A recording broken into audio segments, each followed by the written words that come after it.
What's up, guys? Sean, the Average Angler, and we are going to get into a little bit of squarebill fishing because it's fall. It's one of the best times of year to squarebill. We're going to get a little bit more into detail about where, how, why, all that kind of stuff. So, first we're going to touch on a couple of baits. Okay, this is one of my favorites and one that I learned to squarebill on. This is a lure Jensen. This is an OG. I have not bought any of the new ones. All I have is OGs. This was probably my number one color. It still has the factory hooks on it. I got a bunch of these. I actually have a whole bin of ones that I need to recycle, retune, because the new ones just aren't the same. And there's a shad pattern. Okay, I can't tell you how many fish I've caught on this. So we're going to keep this kind of simple on recommendations. So the OGs you can't get anymore. If you can, they're on eBay, and you're probably going to have to overpay for them. That said, there are a ton of good squarebills on the market. And those were really, really good. Part of it, why I believe, is because they were very thin. The downside of that, if you slapped them on the water to get weeds off or grass off of your bait, a lot of times you'd break the bait. Or if you hit something on a cast, same thing, okay? They're really thin, they break, you got to be careful with them. That said, they swam great and they got bit. In today's market, it's really hard to argue with the success of the KVD 1.0 and 2.0. I believe this is a 2.0. Could be wrong. I'm not a Strike King expert. And I still have so many of the other ones. And then my favorites to throw are the Lucky Craft. Okay. This one, I'm not sure. It's kind of a tweener. This is a more expensive Lucky Craft. I'll look it up, put it down in the description. This is a Lucky Craft 2.5. These are not expensive. Based on the size of the bait fish and what your fish are eating. Like when I go to Clear Lake, this is it for me, okay? I throw the 2.5. Now other places, you may need this one, okay?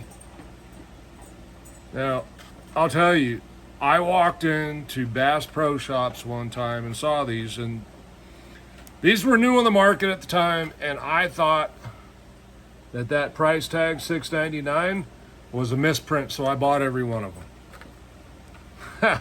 Lo and behold, this is just a new model, and they're less money, okay? Anyway, I found out, changed the hooks. These are the factory hooks, I believe, on here.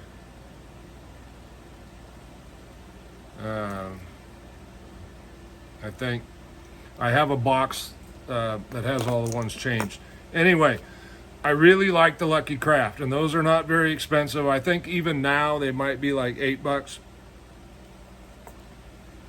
And then the other one I will recommend that's fairly inexpensive is the River to Sea Biggie Papa. And for those of you that watch the Tactical Boys, they speak of this one highly. There is a little noise, although, yeah. Okay, I know they make a silent also. For me,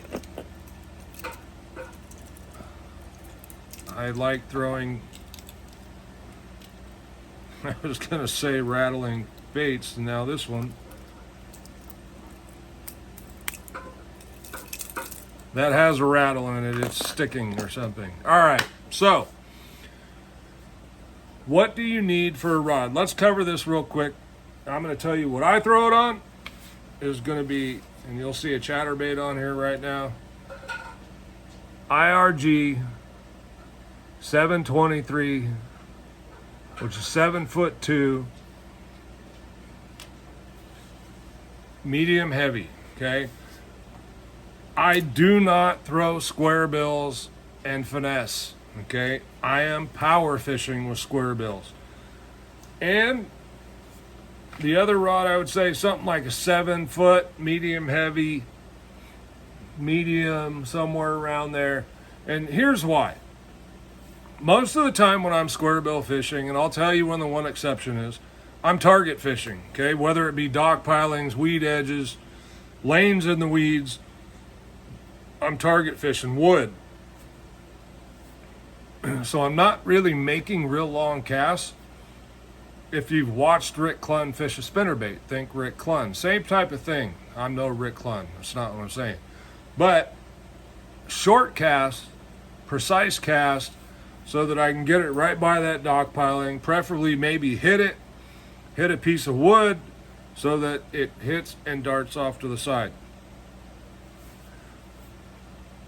So that's it for me for the rod, pretty much, okay? 7 foot to 7'3", medium heavy, something I can cast real precise with. Now, the exception is if you're going to go with a 1.0 or 1.5, they are lighter. Some you might need to downsize line. Okay, I'm going to go with 20 down to as low as 15, 14 maybe. You might need a little lighter line for the smaller bait because these don't weigh as much. Although the Lucky Craft is still a ½ ounce. If you got down into the smaller lure Jensens, I think they are an 1/8 of an ounce, maybe 3/16. They're pretty light, so on a windy day, it could be a little challenging. All right, so the one exception, and I've run into this several times, especially this time of year and when there's a shad spawn going on. The fish will push bait up onto a rock, or not a rock. Typically, like rip rot banks are where I mostly find it, and they'll just keep the bait corralled up there, and you throw up it, and as you're reeling back out, they attack it. If you didn't notice here, I don't have a ton of colors. Shad, bait fish, and then I am a sucker for red craw crankbaits, okay? I probably throw those more than anything. And the reason I say that is even when they're fishing, even when they're eating shad or the predominant bait fish in your lake, I've found that throwing a crawdad colored crankbait through there oftentimes gets me my biggest bite. Now, I could go from getting bit every cast to picking up the craw color and throwing it, and maybe I don't get bit every cast, but the bite I get is the biggest fish that I'm catching out of there. Now, there's a lot of great squarebills out there, and Cora, quit eating the cat food. The Lucky Craft BDS series. The BDS 3 is probably my favorite. But the BDS series, and really the difference is a rounded corner instead of square. For general purpose, that's the difference. The BDS are more expensive than Lucky Craft. They're up in that $13, $14 range. But if you really get into squarebilling and you want to get some of those, they can be very, very effective. That said, these are what you need, okay? A shad pattern and a craw pattern, and maybe some of you guys live in those areas, and I've seen this in my area where a green watermelon type color can be very, very effective also. But generally, I'm going to keep it to a craw red and a shad pattern. For me, I've found that all this isn't necessary. The sexy shad there. This bait in bone was probably one of the most effective shad patterns I'd have. And if you can see the little chartreuse lines in there, I don't know if you can. That's because I put them on with a pen. Okay. All right. So you can get into specifics in rods if you want to. If you really get into squarebilling, iRod has like the 703. It's Gabe's Rip Wrap Special. That's a composite blank, okay? The one I just showed you and the ones I recommended are just regular rods, okay? Again, I am not finesse fishing with these. I typically am reeling them pretty quickly, trying to bump them into things, change of pace if you got nothing to bump into. But most of the time I'm target oriented, burn, burn, burn, pause, as Matt likes to say with tactical bassing, or bump it into stuff. You don't have to. Look, you can bang these on rocks just as well as you can anything else. So if you're fishing shallow, you bump some rocks, that's great. Wood, that's really good. Anytime it deflects, but you can deflect a bait without hitting anything by changing the pace. Little rod snap. As you're reeling with your rod tip down, just snap it a little bit, or whoop, reel it faster and stop, and then pick it back up again. Lots of different things you can do. But square billing will put a ton of fish in the boat, and if the bite's tough and you're not catching fish, go down to those smaller square bills, man. They get bit. I mean, look at it. All it is a small bait fish, okay? This is, how long does it say it is? 60 millimeters. 2 2.2 inches. It's small, okay? Really small. These are gonna be closer to 3.2, somewhere around there. It is fall. We are going to see these baits come into play as the temperature drops, the shads start to migrate, they will get pushed up on banks, and you can start picking pieces of cover, docks, creek mouths, anything apart, weed edges, and catch fish on a square bill.